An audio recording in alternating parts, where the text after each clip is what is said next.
Fans of old school side-scrolling platformers, have I got a treat for you. This is Outland for the Xbox 360 and PS3. Retails $10. I gotta tell you, folks, this is one of the best platformers I've played in a long time. It combines elements of some of the best platformers in history. As you can see right here, it is a Metroidvania style game where it all takes place in one world and you slowly unlock the abilities needed to go from one to the next. The action of the game is almost reminiscent of some of the more action-based platformers like Ninja Gaiden. You've got wall jumping, sword slashing, and what have you. Navigation of it is very Metroid/Castlevania-like, and as you can see, the graphics, while not overly complicated, have a certain, shall we say, simplistic charm. It almost looks like something that would have been done by the guys that did my previous review, Journey. The beauty of the game is just that appealing. Your character itself, who is, I guess you could say, the Outlander of the game, has almost a Tron-type look to him. He's mostly a black outline with multicolored highlights. When you first start out, you have no powers, and so you're straight yellow, and all you can do is slash your sword. Then you learn the light magic, and you can turn blue.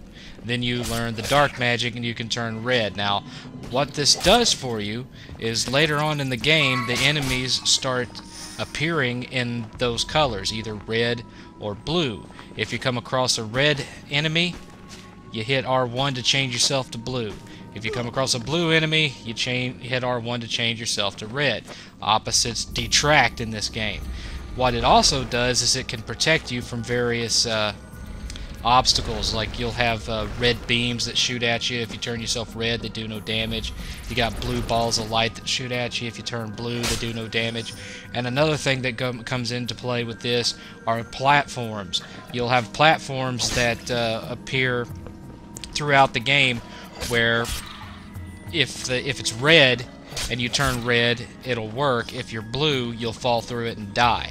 And so you'll have sections of the game where you are jumping and attacking enemies at the same time, and you've also got projectiles flying at you, digital shout out, and you have to alternate between red and blue to land on the platforms while avoiding enemies and while avoiding projectile fire. And so it can get fairly complicated.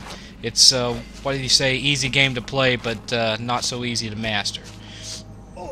What you're seeing here is actually my first playthrough of the game, so I was still learning the ropes myself with this one, and there's some more of that Ninja Gaiden style wall bouncing. And now these kind of platforms that you see right here, they're non-color based, so you can be any color to jump on those. You'll see these little glowing flower things up in the left-hand corner there. Those act as a sort of a guide to direct you towards your next objective, because it is easy to get lost here and you don't want to be constantly looking at the map all the time. So as you progress through the levels, as you can see, it points you in the direction that you have to go next. I can honestly say that I have not had this much fun playing a platformer in a good long while. The controls and everything is just silky smooth.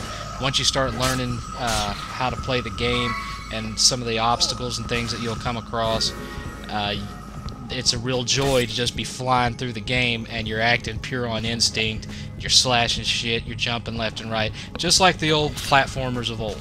You know, it has that real fast and frenetic gameplay that side-scrolling platformer fans have come to expect, and the more you play it, the better you get. It has a leaderboard that keeps track of your scores, so even once you complete the game, you've still got goals to attain. And another nice feature of it is it's got not only online co-op play, but it's also got a lot of co-op challenge rooms that take place separate from the core gameplay. So there's a lot of replayability here for your $10. It doesn't really add anything to it to play it in co-op, because there's not really any digital shout out. There's not really any obstacles or anything in the single-player campaign that require a second player to achieve, such as what you'd see in, say, Little Big Planet. But it's still fun all the same. God, man, pick a side. Online or offline. Jesus, you guys. Digital shout-out. I swear to God, you fuckers are either bipolar or you have the worst internet connections in the history of ever. Pick a spot. Online or offline. It ain't that hard. Anyway, getting back to the review, you can earn gold, which ups you towards your high score and whatnot, so the more gold you pick up, the better off you are, and there are trophies involved in getting as much gold as possible. The only thing that I can say negative towards this game has to do with the boss battles. Now, there aren't a whole lot of boss battles to the game, but the ones that are there, once you know what to do, they're very easy. But when you first go into it cold, it can take you a few tries to get the patterns down, because going into it not knowing what to do, their attacks do a hell of a lot of damage, and so you can die really quickly. So this doesn't pose so much of a problem early in the game, but once you get later on into it, there's a boss battle that has a spider that you have to fight, for example. And when you first meet this spider, you fight them in a preliminary kind of fight, and then you have to go through this tunnel full of enemies and then get back and fight the spider some more. Well, if you fuck up, you got to go through that whole thing over again, which can get kind of frustrating and be a bit of a pain in the ass.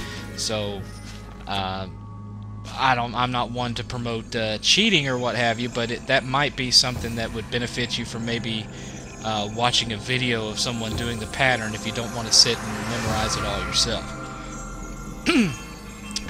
In hindsight, I almost wish that I'd done that.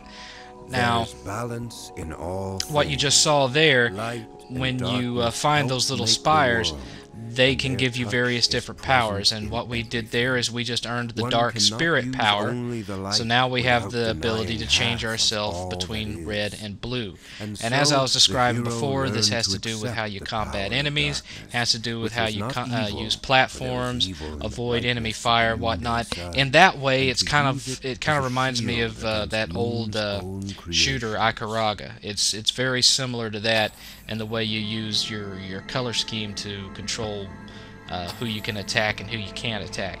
Because if you come up to an enemy that's red and you're red, you can slash all day and it won't do shit. You have to switch to the opposite color to do any damage. So you really have to keep track of that. But bottom line, I'd have to say that this, short of the boss battles, is an absolute must-buy.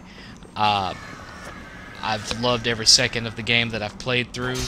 It never gets boring, never gets repetitive, and for the price, you get an awful lot of gameplay.